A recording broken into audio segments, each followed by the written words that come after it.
An elderly woman walked into a local country church on Easter Sunday.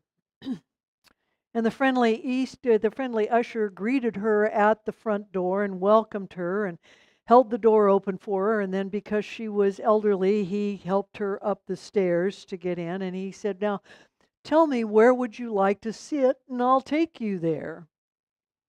And she said, "Well, I want to sit up front, right there in front of the pulpit." And he looked at her and he said, "You know, ma'am, you really don't want to do that. The minister's kind of boring." And she looked at him and said, "Do you know who I am?" "No," he said, "I don't." "Well, I'm the pastor's mother," she replied indignantly. And he said, "Do you know who I am?" She said, "No." And he said, "Thank God."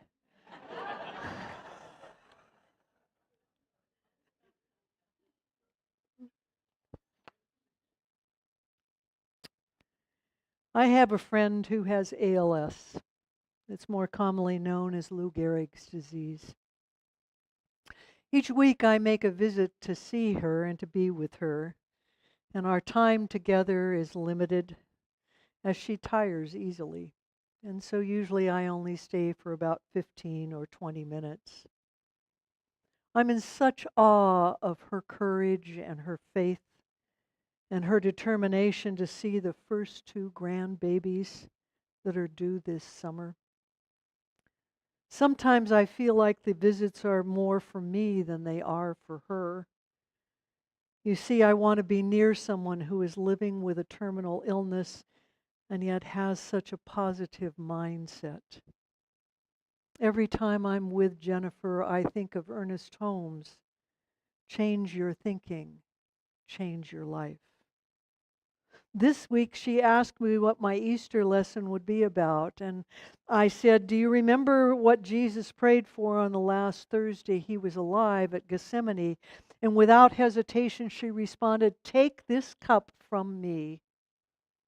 And more than you and me, she knew what Jesus must have felt that night that he prayed. It is her incredible courage and faith and divine surrender that I want to learn from. There is a spiritual beauty and a softness in her appearance of what she cannot change, or in her acceptance of what she cannot change. And when I see her break into a grin, I know that I'm looking at the Christ within her. Jennifer knows that without fear, one knows God in everything in their life and in their being, even death. We have all had moments when we ask God to take this cup from me. Maybe it was a messy divorce, or the death of a spouse or a child, or the loss of a job, or like Jennifer, a life-threatening or terminal disease. In her book, How We Learn to Be Brave, Episcopal Bishop Marianne Edgar Buddy states, "Accepting what we did not choose and cannot change is one of the most courageous decisions we make and the most difficult." I have watched it time and time again when telling someone a loved one has died unexpectedly. Typically, they immediately go into denial. It's a normal response as our mind struggles to absorb the new reality that this person is no longer there, and I don't want this thought and I reject it. How often have we heard the serenity prayer, and yet we cannot do or will not believe it all? If you know it, say it with me. God, grant me the serenity to accept the things we cannot change, the courage to change the things we can, and the wisdom to know the difference. How many of you know that there are many more lines to that song, or that prayer? There are more lines than we even realize, and it's statements like living one day at a time, enjoying one moment at a time, accepting hardships as the pathway to peace? Or how about so that I may be reasonably happy in this life? We are so used to hearing only the first three lines, and yet there is so much more to that prayer that is filled with wisdom and acceptance about the challenges in our life that many of us have yet to embrace. Many of you have either seen the movie or read the book, The Lord of the Rings by J.R.R. Tolkien. In the fictional land of the author, where wizards and gentle creatures known as hobbits live and evil looms and waits to transpire, a mean, evil, dark lord by the name of Sauron wants to dominate and enslave the inhabitants of Middle-earth. To be able to do this, he needs the power contained in a magical ring that has long since been lost. Bilbo, an old hobbit, happens to find the ring, and he gives it to his nephew, Frodo, a very wise and wizard by the name of Gandalf. Knows the history of the ring, as well as how important it is to prevent Sauron from having it. He also believes that Frodo is the one destined to take the ring to the fiery volcano, Mordor, so it can be destroyed. Before long, Frodo and Gandalf have a conversation about the ring. Gandalf inspires Frodo to have courage. The ring came to you for a reason, he says. I wish this had never happened to me, Frodo responds. So do all who live in such times. But while we cannot choose the time we live in, we can choose how to respond to the time we are given, says Gandalf. Finally, Frodo agrees to take the ring, but laments, I have no way of knowing where the volcano is. Have no fear, Gandalf assures him, that there are positive people and heroes out there waiting to help you. The importance of this story, as well as our own, is not that we have lived through something like the pandemic or death or divorce, but rather that we have chosen to live through it. How did we choose to move through a challenge that seemed absolutely insurmountable? How we choose to live is probably the most important decision we will make in any situation in our life. Jesus did not want to die. He believed he was destined to teach so much more. In Luke 22:42, he not only states, Abba, Father, for you all things are possible. Remove this cup from me. Yet not what I want, but what you want. Not what I want, but what you want. What is it we are being called to do, to give, to share, to be an example of in life? Dietrich Bonhoeffer was a young German Lutheran pastor and theologian. He studied in America and England and was strongly against Hitler. He traveled abroad during the 30s, seeking support from Christian leaders for the assistance against the Nazis and to save the Jews. He had the opportunity at one point to teach at Union Theological Seminary in New York, and he turned it down. And in his letter of refusal, he wrote, I will have no right to participate in the reconstruction of Christian life in Germany after the war if I do not share in the trials of this time with my people. He was arrested in 1943 for being in the resistance and attempting to kill Hitler. and he was executed by the Gestapo a month before Germany surrendered in April 1945. He was only 39 years old. Bonhoeffer did not choose death. He did, however, make peace with the challenges and the suffering that he faced. Whatever the challenges may be, we have one of two choices to make. We can resist something which always makes the situation harder and more difficult, or we can surrender and move through it and discover our own courage within and deepen who we truly are in faith and the divine. While none of us are Jennifer or Frodo or Bonhoeffer or Jesus, we are called by others to stand by them. At Gethsemane that night, 3 of his disciples had gone with him. And before leaving them as he entered Gethsemane, he asked them to stay awake and pray. Each time he looked at them, they were sleeping.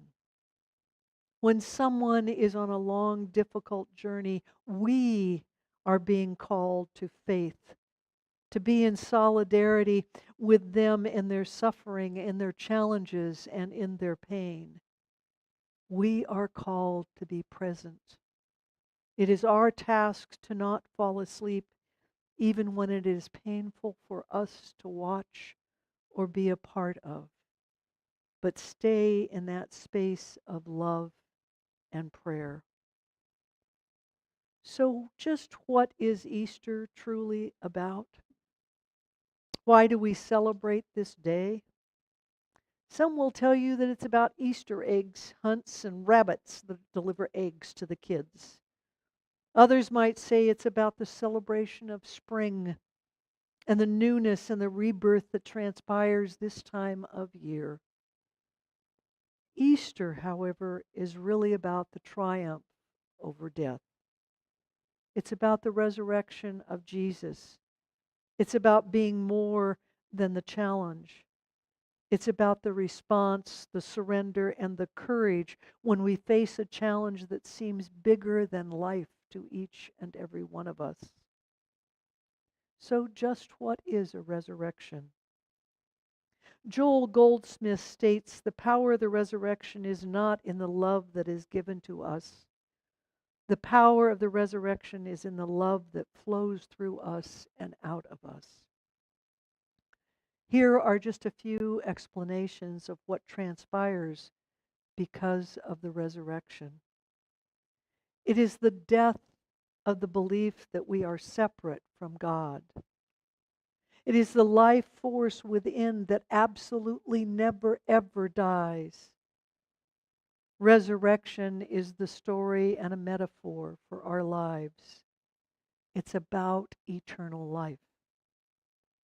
Resurrection is in the raising of our mind and body to spiritual and Christ consciousness.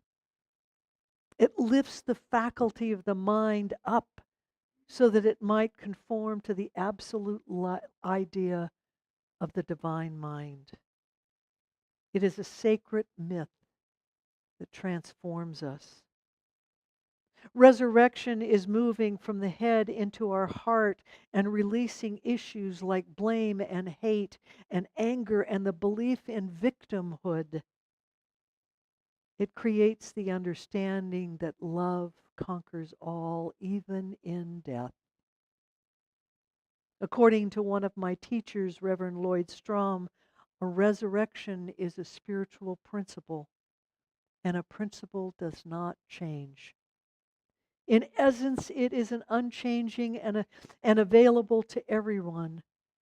Resurrection is life after death. Reverend Strom further states the lesson of the resurrection was taught to us by Jesus when he was on the cross, not after. It began with his crucifixion of hopelessness when he cried out, my God, why have you forsaken me?" And then he turned to forgive his persecutors, and with the humble words of, "Father, Please forgive them, for they know not what they do. What took place in the tomb was the result of the inner work that Jesus did on the cross. For all of us, a resurrection is working on the issues and the challenges and coming to some resolution. It's about healing within when we're forced down a path that we did not choose, that we do not want, and yet we must face. So when we look at what happens on the cross and in the tomb, as well as throughout the life of Jesus, we see qualities for living that are essential for each and every one of us. The qualities of love, oneness, transformation, compassion, acceptance, strength, kindness, and forgiveness. You know it's important to pay attention to how we give way to the divine as well as staying in balance. The masculine and the feminine that is in each of us stirs up the circulation, circulates those qualities I just mentioned. They're already within us. They are moving within us right now. And so here we are on an Easter day of a new beginning and a resurrection. And today we have the opportunity to rise above our desires. And remember, desires come from wants, and wants come from need, which are seated in lack and change. If we desire transformation and newness, then we can't be afraid of being crucified. If you're willing to create an opening for yourself, to lay down something today to roll away the stone, I invite you to enter into a process with me. How many of you are willing to be in the resurrection energy of today? How many of you are ready to release and let go of something that has no purpose or reason for being in your life? Today you were given a piece of paper and a pen when you came in. Does everyone have a piece of paper?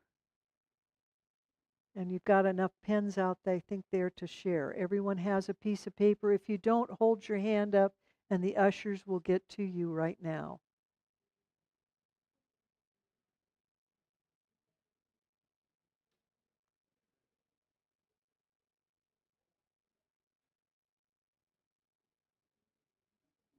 Good.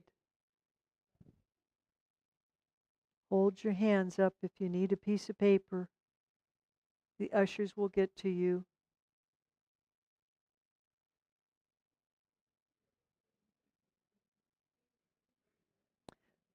Uh, Share your pens and pencils, or if ladies, you've got one in your pocketbook and can pass on one to another, please do that.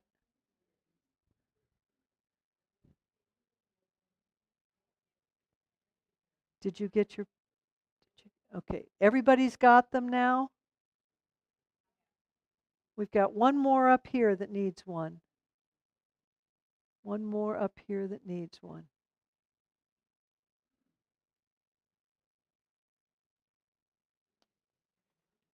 Okay, let's just put those in your lap, if you will, and just come into that space and that place of stillness within. During the meditation, you may see something that is your stone, or your projection, or something that you want to lay down here at the foot of the cross. After the meditation, you will be invited to come forward and put the paper in the water to truly let go of what no longer serves you. So if you are willing, just gently turn within and surrender to your breath. Go ahead and close your eyes if you should choose. And as you focus on the breath, remember that it is the circulation of life moving through us. It is the circulation of God within us. Draw in a really long, deep, deep breath. And just take it all the way into your stomach. Breathe in as long as you can. And now push that breath all the way out.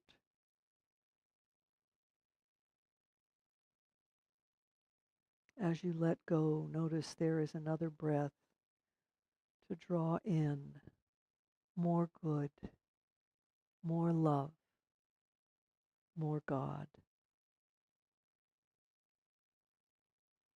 And now another opportunity for a deep breath. Just be in the stillness and in the circulation of your breath for a moment. Drawing in, letting go. Drawing in, letting go.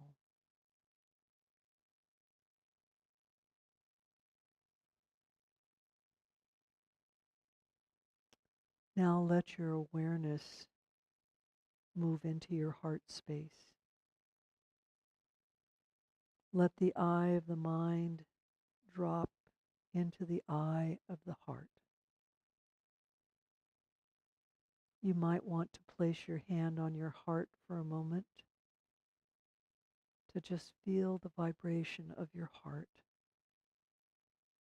For a moment to just feel it, to enter into that safe sanctity of the heart space.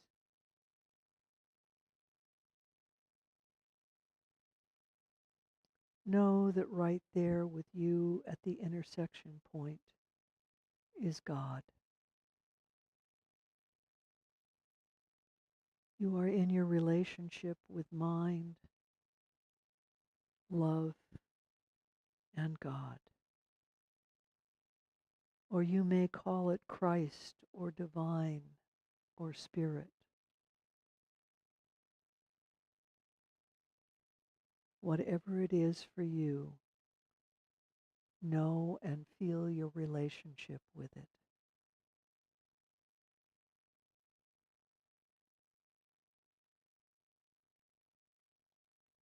What is it that you're ready and prepared to lay down today? Maybe it's an accusation. Maybe it's impatience or depression or anxiety. Maybe it's self-criticism or criticism of others. What is the one thing that if you laid it down, you would be a greater opening for the energy of the I am resurrecting power to lift you up and out of circumstances that you do not choose, you do not want, so that you can be a part of bringing greater light to life and to others. You know what it is.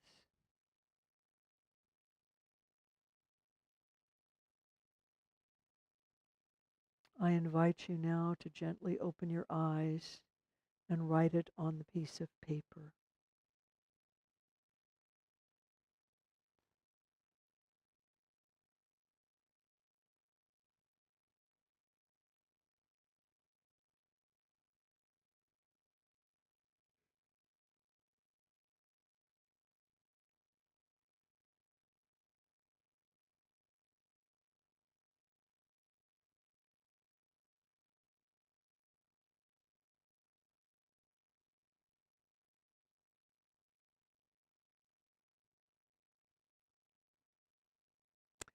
going to ask our practitioners and ministers to come forward and do first, as they have special tasks for you or for us.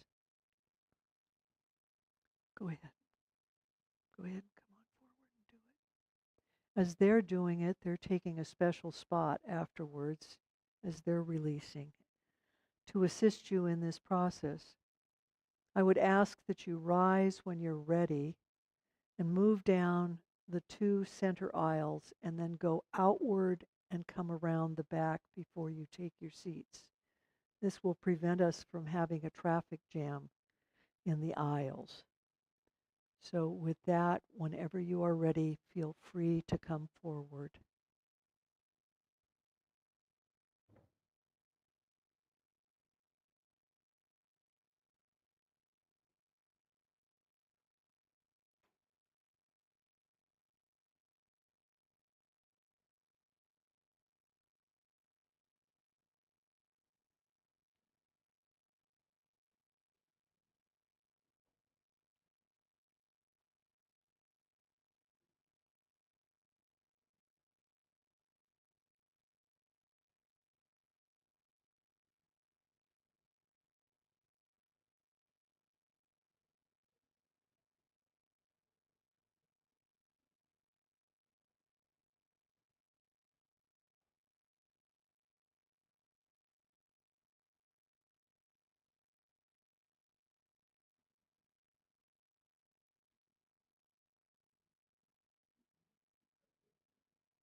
Michael, would you please stir it, kind of hold it up so everybody can see it, the bowl?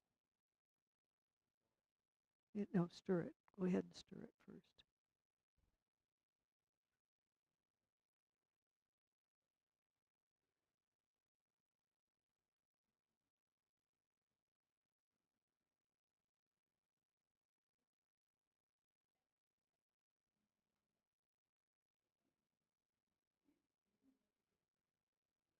Please stay in the stillness. Okay, pull it up.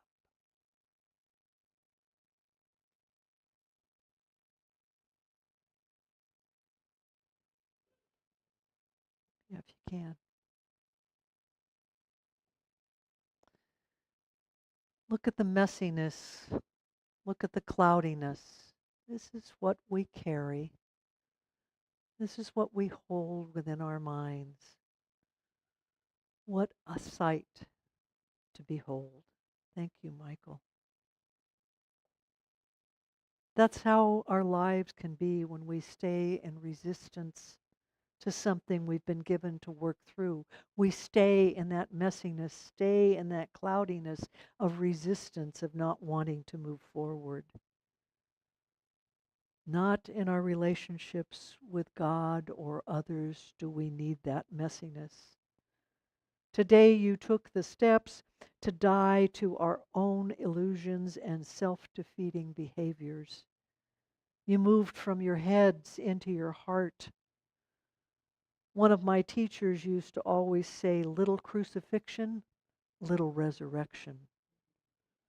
Today was a day of a big crucifixion so you can open to that place of divine love.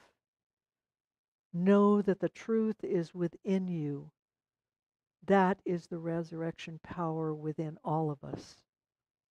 Dr. Holmes told us we should resurrect ourselves to the joy and simplicity and spontaneity of life and leave the corpses of our dead yesterdays in the tomb of our own obscurity.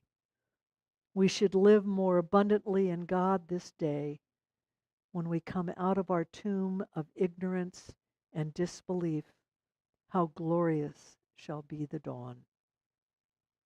I am grateful for all that has been laid down this day, grateful for what has been crossed out of our lives on our crucifixion so that we can move in a space to newness, newness within, so that each of us can experience the love and the grace and divine joy of resurrection. On the cross, Jesus cried out, Allahi, Allahi, lamak sabachthani. Some translate that as, my God, why have you forsaken me? In Aramaic, which was the actual language that Jesus spoke, it is translated as, my God,